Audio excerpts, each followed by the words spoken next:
There can be any number of reasons why you would need to change out the hanger, but whatever reason you need to change it, I'm going to guide you through doing that really quickly.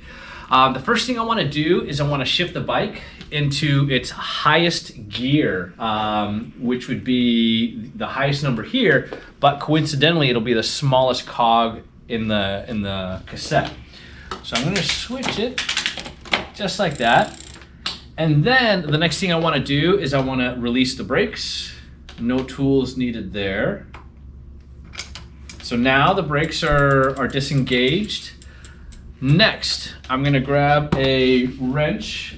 And if you have a 15 millimeter box wrench, it's fine. Adjustable wrenches are fine as well. And we're just going to open up or loosen up the axle nuts and drop the wheel down.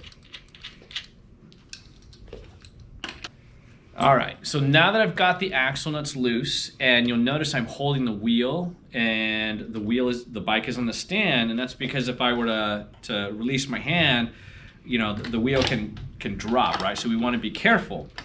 Now we're going back to why did you have to switch the gears? I switched it to make taking the wheel out of the frame easy.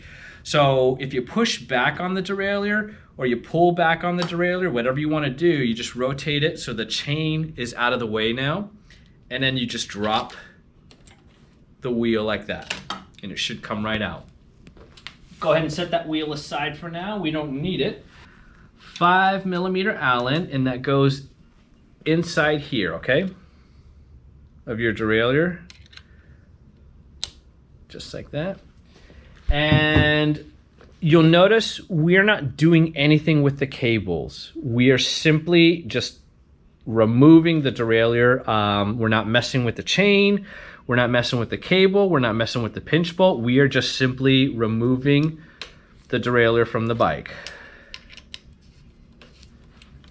And there's a little spring tension on here as well, so we'll just want to hold it and make sure it doesn't drop or the spring doesn't pop. All right, and then we just let it down like that. That's fine. You could just let it hang right there, no problem. Now we've got our derailleur hanger all fully exposed, and there's a special tool. It's called a chainring bolt tool. You don't really need it. Just a 5 millimeter Allen, and then pushing with your finger on the opposite side. But you just take this Allen, put some pressure on the opposite side right here, and then just loosen it up. And that's sufficient to break that seal. And then we're just gonna loosen the rest of the way. And you'll notice I'm keeping my finger on here. I didn't need to keep the pressure on there. I just didn't want to lose this back part right here. So you'll see there's 3 pieces, right? There are the 2 halves of the bolt and then the hanger itself.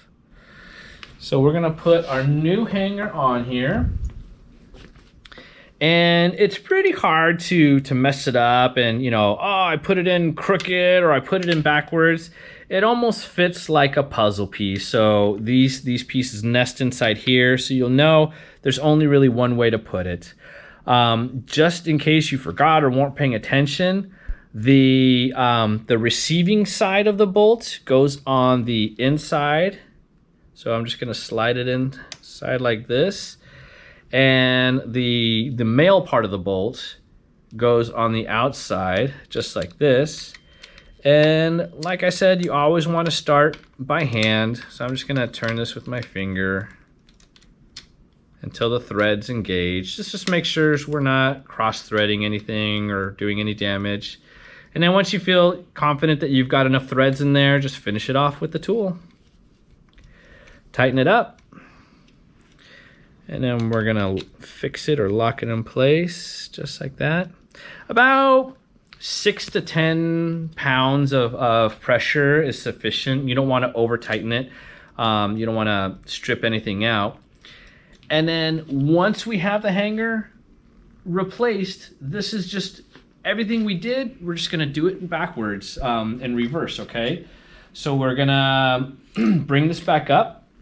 Now, if I have the camera zoom in here really quickly, you'll see this screw This is called your B-limit screw. We're not adjusting it, but this screw should back up against the back end of the plate. So if you come off to the side and look this way, you'll see if I try to align it this way, it's not gonna work because the screw is not gonna fit back there. So you're gonna wanna rotate it so that it's back far enough that the screw, this B-limit screw, is behind here, even if there's a gap. So I'm gonna open everything up just like you see here, and then I'm gonna screw this in place. Start off lightly, just make sure that your threads are engaging, just like that. And then, once I get it in, I'm gonna finish it and tighten it off. And you'll notice I'm still holding that derailleur in place. And now, again, if you watch right here, when I release the derailleur, now that screw is gonna bump up against that stop. And we have the derailleur mounted back onto the hanger.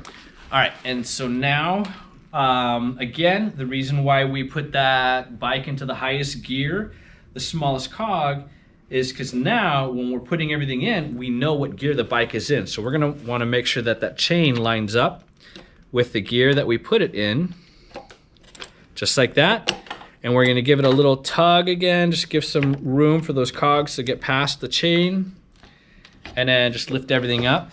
This is one of the times where it would be convenient to put the bike on the ground, so that way you have gravity working with you, because you wanna make sure that the wheel is up as high as it'll go. And if the weight of the bike is pushing down, you'll know that it's level. But in this case, I'm just gonna push up with my hand and then hand tighten the axle nuts. Still pulling up, still giving that pressure, just to make sure everything is set. And then I'm gonna finish off with the tool again.